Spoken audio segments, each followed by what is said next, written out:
오늘도 이곳에 함께 모여 하나님께 예배를 드리고 계신 여러분 모두에게 우리 주님의 은혜와 평화가 넘치시기를 바랍니다.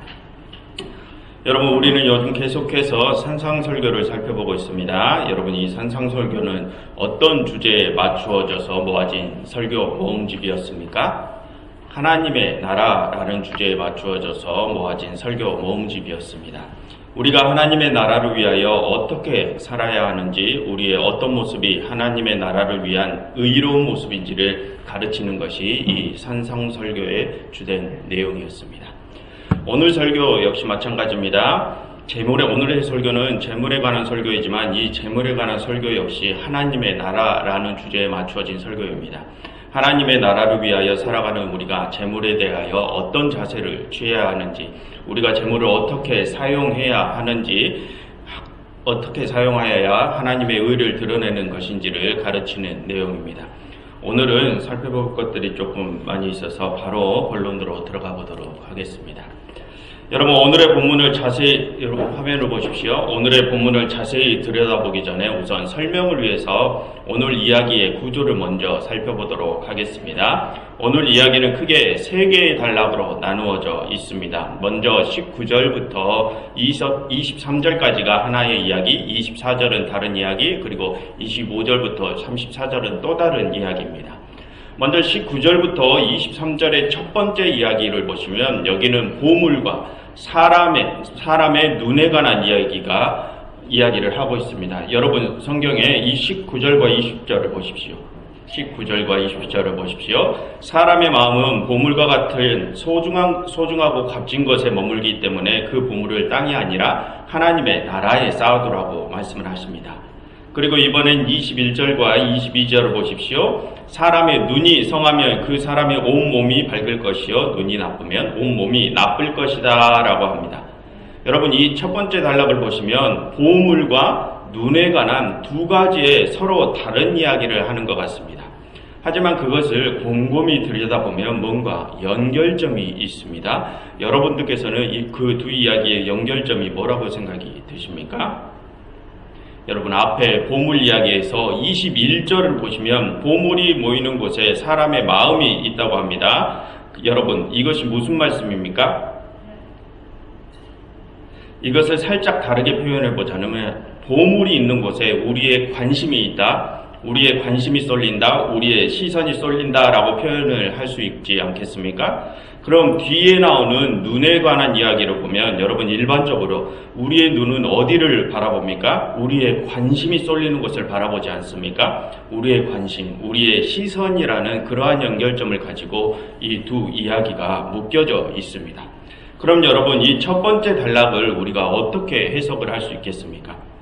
사람은 보물을 소중히 생각하니 보물이 머무는 곳에 그 사람의 시선이 머문다.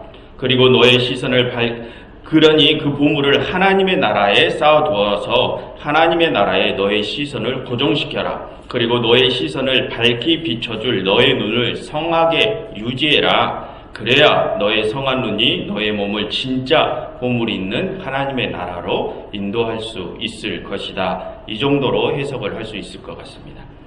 그럼 여러분, 이제 두 번째 단락을 보십시오. 24절입니다. 여러분, 이 말씀은 하나님과 재물을 겸하여 섬길 수 없다는 아주 유명한 이야기입니다.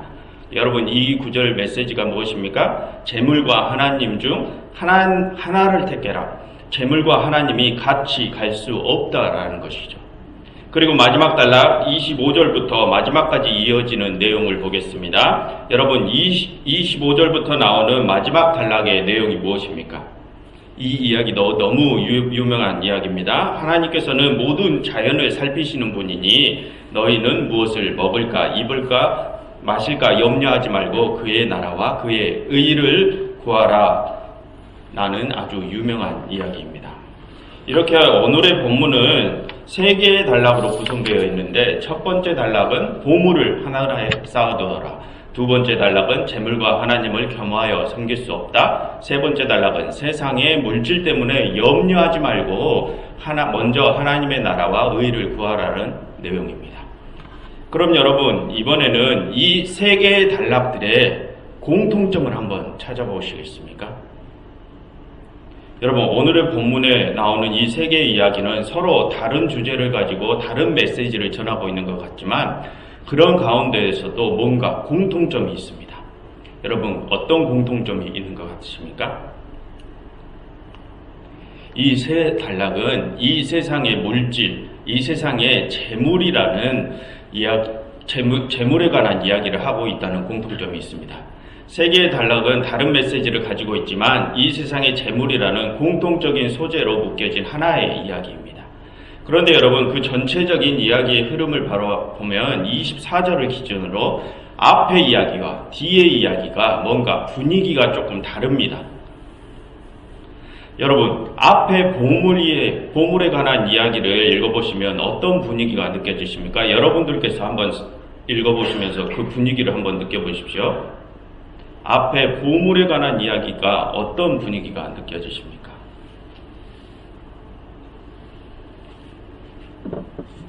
재물을 너희의 관심 밖에 두어라. 재물을 저 뒷전으로 좀 밀어두어라. 이런 느낌입니다.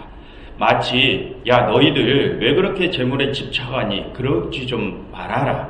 이렇게 어떤 경고를 주는 듯한 느낌입니다. 그런데 뒷부분의 이야기는 어떤 분위기입니까? 뭔가 그 분위기가 앞부분의 내용과는 좀 다른 느낌입니다. 이보게들 왜 그렇게 물질 때문에 고민을 하는가? 물질 때문에 고민하지 말게나. 밖을 보게 하나님께서는 새와 꽃 모든 자연을 돌보시는 분이 아니신가? 그러니 당연히 자네들도 돌보실 걸세. 그러니 물질 때문에 염려하지 말게나. 이렇게 다독여주는 듯한 분위기입니다. 여러분, 마지막 34절을 함께 읽어보시겠습니다. 34절입니다. 그러므로 내일 일을 위하여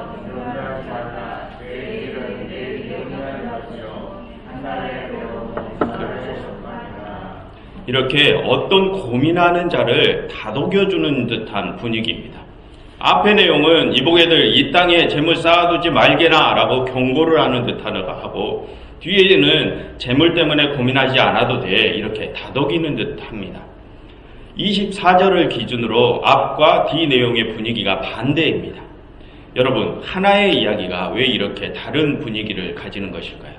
그리고 그렇게 분위기가 다른 것에는 어떤 의미가 있을까요? 여러분, 아까 전에 오늘 말씀의 이해를 돕기에 오늘 이야기의 구조를 먼저 소개해드렸습니다. 그 구조를 보시면 24절을 기준으로 앞과 뒤 이야기가 나누어져 있다고 했습니다. 여러분, 이러한 구조는 지금이나 아주 오래전 고대인들이나 흔히들 쓰는 이야기 기법입니다. 병렬 기법입니다. 여러분, 지난번에 우리는 고대인들이 자주 쓰던 샌드위치 기법을 살펴보지 않았습니까? 샌드위치 기법이 무엇이었습니까? 앞과 뒤에, 문단의 앞과 뒤에 그 공통적인 주제를 심어놓고 그 가운데의 이야기들은 모두 그 양쪽 끝단에 있는 그 주제에 맞춰서 해석하게 만든 게 샌드위치 기법이었습니다. 그런데 오늘 이야기는 그와는 정반대의 기술입니다. 이야기의 정중앙에 핵심 메시지를 놓아두고 양옆으로 병렬을 이루어서 내용을 기록하는 기술입니다. 정중앙의 그 핵심 메시지에 맞추어서 양옆쪽의 내용들을 균형을 이루게 만드는 이야기 기법입니다. 그렇다면 여러분, 기준이 되는 정중앙의 24절은 이 이야기의 구조상 어떤 역할을 합니까? 여러분, 기준이 무엇입니까? 그것이 표준이고 모범이라는 것입니다. 그러니 그것을 기점으로 대열을 맞추라는 것입니다.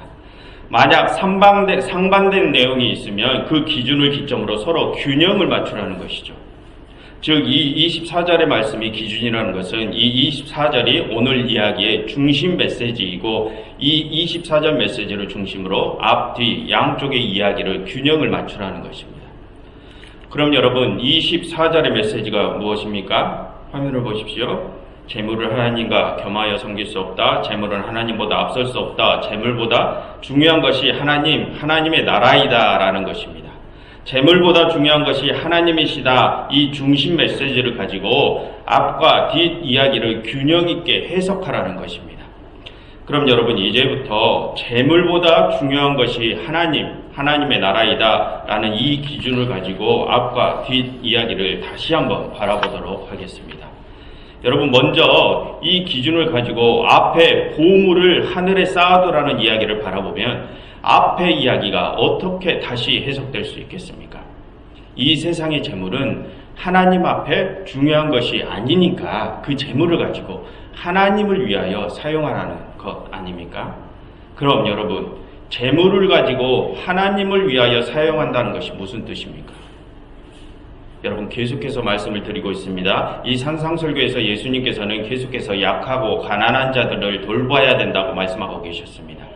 그것이 의와 선을 행하는 것이라고 하셨습니다. 그러니 지금 너희가 가진 재물을 가지고 가난한 이들을 돕는 것이 하나님을 위한 재물을 사용하는 것이라는 것입니다.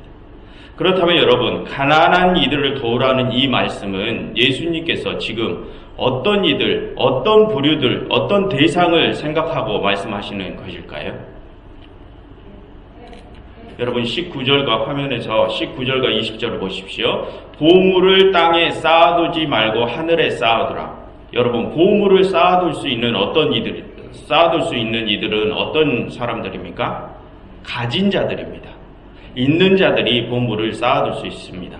그러니 지금 이 말씀은 예수님께서 가진 자들을 향하여 말씀하시는 것입니다. 너희 가진 자들, 너희가 가진 것으로 가난한 이들을 도우라는 것입니다. 그것이 가진 너희들이 하늘의 보물을 쌓는 방법이라는 것입니다. 그럼 이제 22절과 23절을 보시죠. 여기서는 사람의 눈에 관한 말씀을 하고 계신다고 했습니다. 여러분, 지금 우리는 우리의 눈이 어떤 역할을 하는 인체 기관으로 알고 있습니까? 우리의 눈이 무슨 일을 합니까? 외부의 빛을 받아들여서 그 정보를 읽어내고 그 정보를 형상화, 화면화시켜서 뇌에 전달해주는 기관으로 우리는 알고 있습니다. 그런데 여러분, 고대 사람들은 우리의 눈에 대해서 지금 우리가 생각하는 것과는 반대의 이해를 가지고 있었습니다. 고대 사람들은 우리의 눈이 그 사람의 내면을 밖으로 드러내 비춰주는 기관이라고 생각을 했습니다. 여러분, 우리는 종종 이런 말을 하지 않습니까? 어떤 사람의 눈을 보면 그 사람을 알 수 있다라는 말을 하지 않습니까? 여러분, 이 말은 고대 사람들의 사고 체계를 알 수 있게 해주는 아주 오래전부터 내려오던 격언입니다. 그런데 여러분, 우리가 어떤 이의 눈을 보면 어떻게 그 사람을 알 수 있습니까? 실제로는 우리가 눈을 통하여 그 사람에 대한 어떠한 정보도 알아낼 수 없습니다. 그런데 방금 전에도 말씀드렸지만 고대 사람들은 눈을 다르게 생각했다고 했습니다. 우리의 내면에는 빛이 있는데 그 내면의 빛이 우리의 눈을 통하여 외부 세계로 비춰진다고 생각했습니다. 그래서 우리의 눈에서 나오는 그 빛으로 외부 세계를 파악할 수 있다고 생각했습니다. 그러니 고대 사람들은 우리의 눈을 통해서 나오는 내면의 빛을 통해서 그 사람의 내면을 파악할 수 있다고 생각을 했습니다. 그런 고대 사람들의 사고 방식을 알 수 있는 단락이 바로 이 단락입니다. 눈은 몸의 등불이니 내 눈이 성하면 온 몸이 밝을 것이요 내 눈이 나쁘면 온 몸이 어두울 것이다 라는 부분입니다. 그런데 여러분, 여기서 눈이 성하다라는 것은 그 원래 헬라어 단어의 원어적 의미를 살펴보면 단순하다, 순전하다 라는 의미를 가진 단어입니다. 눈이 성하다는 것은 눈이 순수하다라는 것입니다. 그리고 그 눈이 순수하면 온 몸이 밝을 것이라는 말입니다. 즉, 어떤 사람의 눈이 순수하다는 것은 그 사람의 내면이 순수하다는 것입니다. 그 사람의 내면이 순수하니 온 몸이 순수할 것이고 그 순수한 내면으로부터 순수한 밝은 빛이 밖으로 뿜어져 나올 것이라는 말입니다. 이게 고대 사람들의 사고 방식이었다는 것입니다. 그럼 여러분, 고대 사람들은 어떤 이의 순수함을 판단할 때 그 사람의 어떤 면, 어떤 행동을 보고 그 사람의 순수함을 판단했을까요? 저 사람이 어떤 행동을 하니까 저 사람이 순수하다라고 옛날 사람들은 생각을 했을까요? 여러분, 화면을 보십시오. 잠언 22장 9절을 보시면 여기에는 선한 눈에 관한 이야기가 실려 있습니다. 한번 함께 읽어보실까요? 화면을 보시고 함께 읽어보시겠습니다. 선한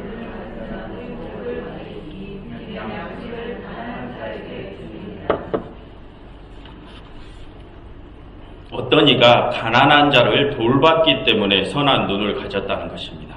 다른 일을 돌보는 자가 선한 내면, 순수한 내면을 가진 자이고 그런 자이기에 순수한 눈을 가졌다는 것입니다. 이게 고대 유대인들의 사고 방식이었다는 것입니다.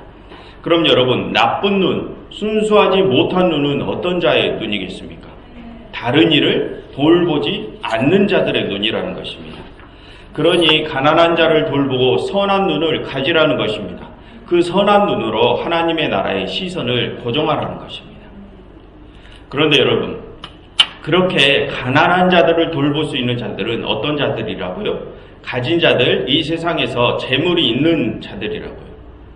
즉, 이 19절부터 23절까지의 말씀은 예수님께서 가진 자들을 향하여 하시는 말씀입니다. 그럼 여러분, 아까 전에 24절을 기준으로 25절부터 나오는 뒤의 이야기는 그 느낌이 다르다고 하지 않았습니까? 앞의 이야기가 뭔가 경고를 주는 느낌이었다면 뒤의 이야기는 뭔가 다독여주는 듯한 느낌이라고 했습니다. 그럼 여러분, 뒤의 이야기는 예수님께서 어떤 부류를 향하여 말씀하시는 상황일까요? 여러분, 무엇을 먹을까, 무엇을 마실까, 무엇을 입을까 염려하던 이들이 어떤 이들입니까? 가진 게 없는 이들, 가난한 사람들입니다. 여러분, 화면을 보십시오. 34절에서 말씀하시는 것처럼 당장에 오늘 내일 먹고 마실 양식 때문에 괴로움에 처한 이들입니다. 그러니 25절부터 나오는 뒤의 이야기는 예수님께서 가난한 이들을 향해서 하시는 말씀인 것입니다. 너희 가난한 자들 먹을 것, 마실 것, 입을 것 때문에 염려하지 말아라. 저 하늘의 새와 저 들의 백합화를 봐라. 다 직접 내가 돌보지 않느냐. 그런데 너희는 뭐를 염려하느냐? 너희는 그런 것들 때문에 아무 염려하지 말아라 라는 말씀입니다. 즉, 오늘의 말씀은 24절을 기준으로 앞부분은 가진 자들에게 하시는 말씀이고 뒷부분은 없는 자들에게 하시는 말씀입니다. 그런데 여러분, 예수님께서는 가진 자들에게는 되게 뭐라고 나무라시는 것 같고 뒤에 없는 자들에게는 한없이 다독여 주시는 것만 같지 않으십니까? 그런데 여러분, 그렇지 않습니다. 예수님께서는 없는 자들이라고 해서 무조건 다독여 주시지만은 않습니다. 여러분, 30절부터 32절을 보십시오. 예수님께서 뭐라고 하십니까? 30절부터 32절을 함께 읽겠습니다. 오늘 있다가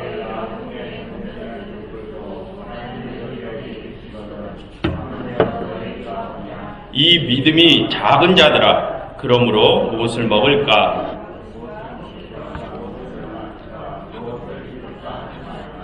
이는 다 이방인들이 구하는 것이라.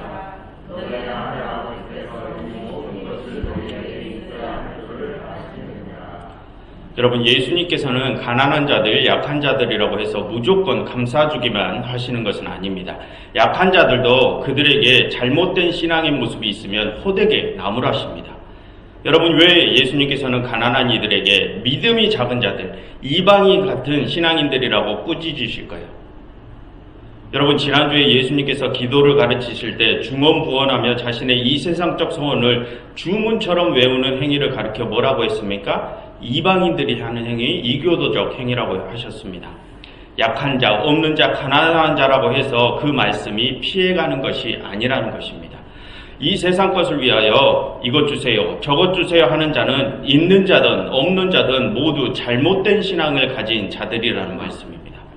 그러니 없는 자도 무엇을 하라고, 무엇을 구하라고 하십니까? 33절, 그런즉 없는 너희들도 그의 나라와 그의 의를 먼저 구하라는 것입니다. 너희라고 예외는 아니라는 것입니다.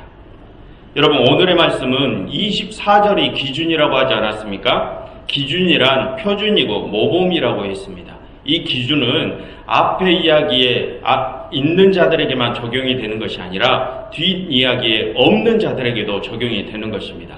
그러니 너희라고 하나님보다 재물을 우선시할 수 없다는 것입니다. 없는 너희에게도 하나님이 먼저라는 것입니다.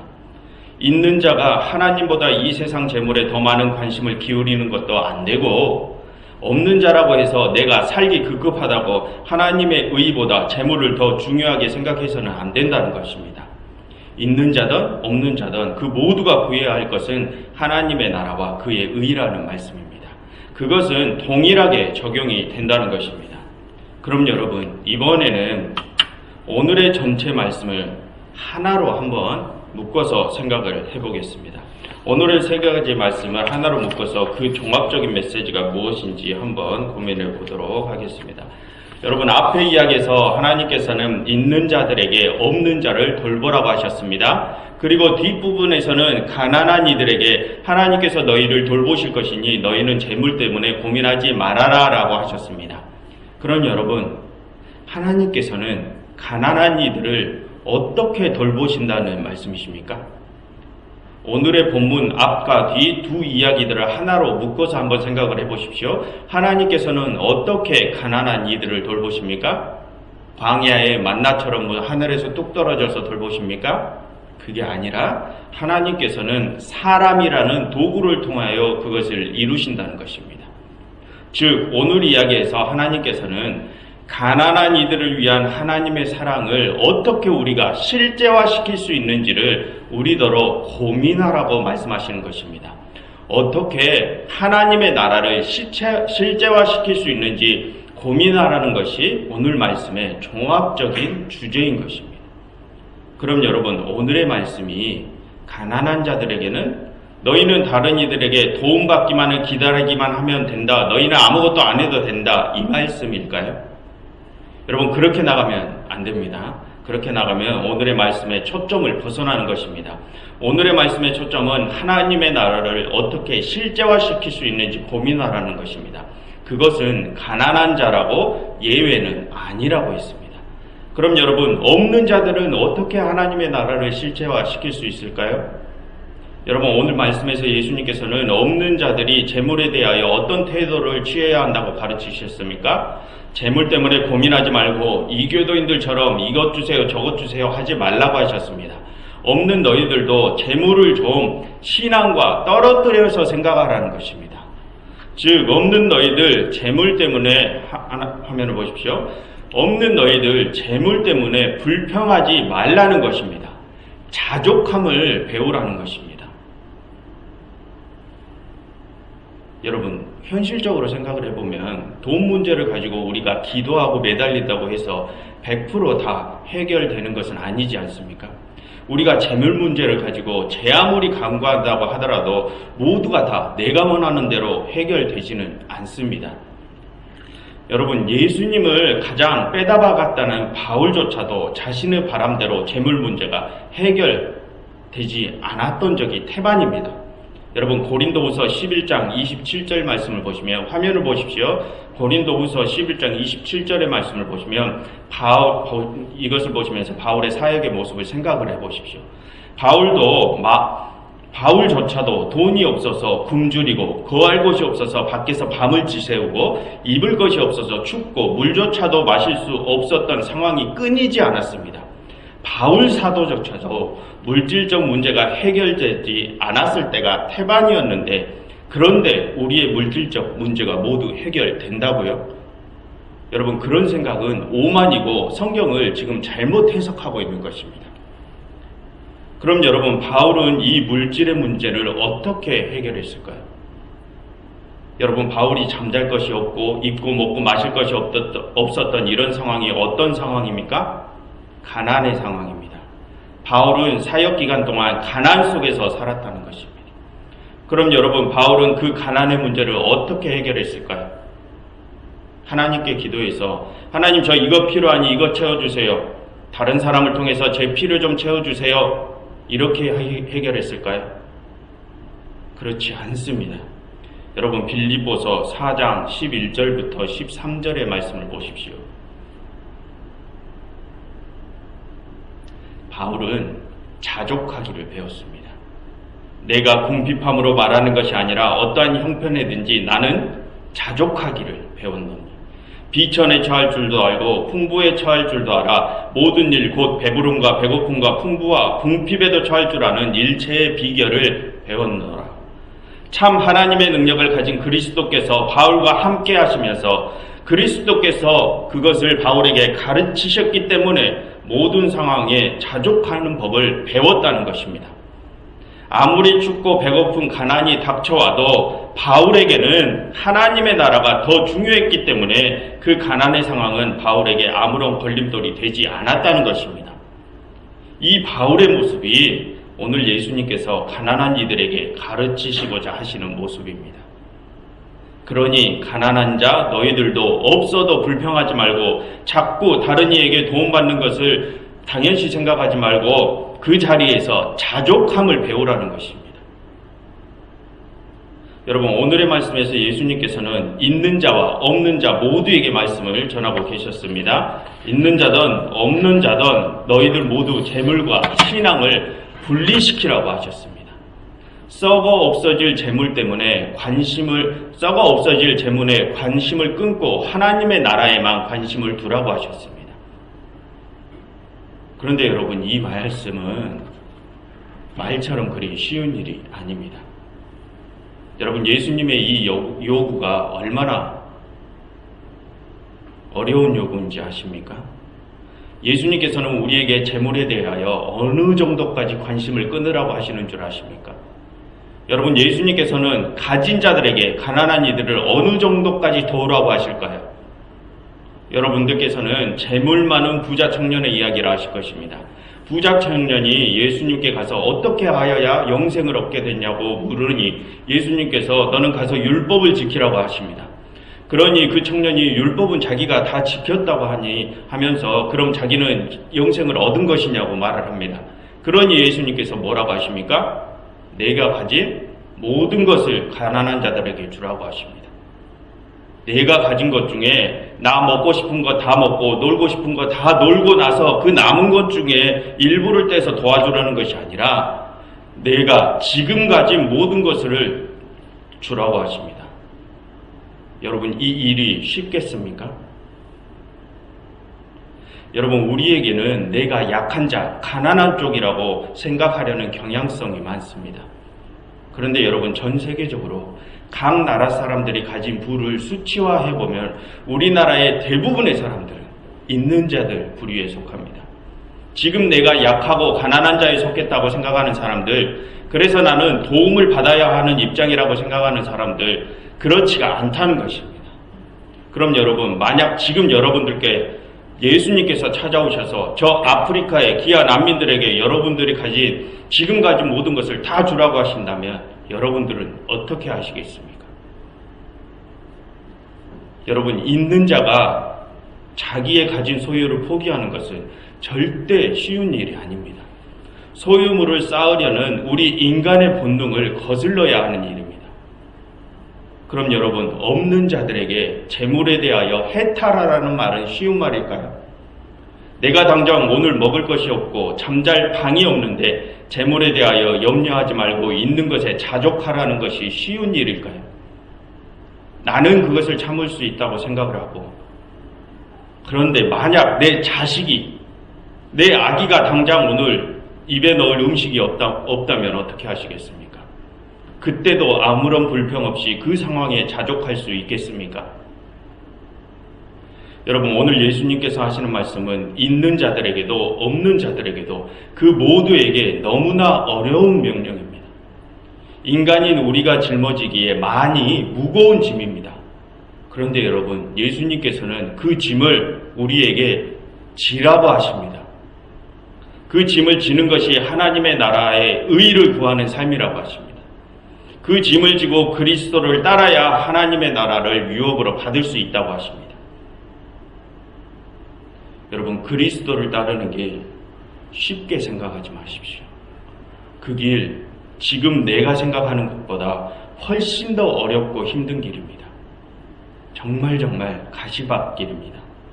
주일에 예배당에 나와 예배드리고 시간 정해서 편히 앉아서 기도 좀 한다고 통과하는 길이 절대 아닙니다. 우리 인간의 모든 본능을 거스르고 나의 모든 자아를 다 포기해야 갈 수 있는 길이 그 길입니다. 여러분, 제가 지금 여러분들에게 겁을 주려는 것이 아닙니다. 지금 예수님께서 하시는 말씀을 우리가 정말로 심각하게 고민해 봐야 함을 말씀을 드리는 것입니다. 여러분, 이제 여러분들께서는 어떻게 하시겠습니까? 이제 여러분들께서는 무엇을 구하시겠습니까? 그 길을 갈 수 있게 해달라고 구하십시오. 그 길을 건널 수 있는 힘을 주시라고 간절히 구하십시오. 그 가시밭길을 끝까지 완주할 수 있도록 성령 하나님께서 끝까지 함께 해주시라고 그것을 간절히 구하십시오. 우리가 해야 할 간구, 기도는 하나님의 나라를 위한 그런 것들이어야 합니다. 이곳에 모이신 모든 교회 여러분, 재물, 성공, 이 세상에서의 평안함, 이 세상을 위한 그런 것들은 이제 여러분들의 관심 저편으로 치워버리십시오.